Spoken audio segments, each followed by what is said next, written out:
when it gets to transition in Philippines, it's important to understand the energy transition, because just like we just heard, if you want to do green steel, you need to have renewables, sufficient renewables.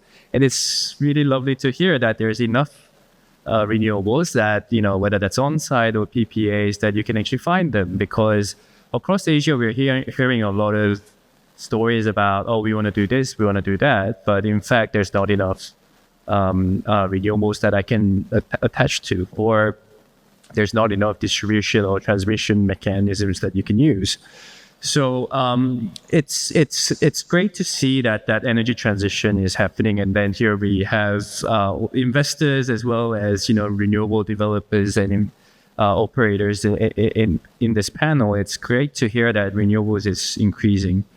However, I think in the context of Philippines, when I had we were in Manila like last July. And we had a little workshop with our sovereign analysts and sustainable finance teams. And the key theme was energy transition. And the most important things from a credit perspective as well as sustainable finance perspective is like energy security, as well as how we're going to manage the cost. Because as we all know, Philippines, the consumers are paying very high costs on energy. And is second highest among all the Southeast Asian countries after Singapore, whereby Singapore obviously are sitting on much higher income thresholds for the consumers. So we need to think about that as we transit. And in fact, on the flip side, as we see more and more investments coming into renewable energy, and maybe more so on the offshore wind side, there's a lot of estimates that can actually bring down the cost as well as the reliance on the imported energy sources.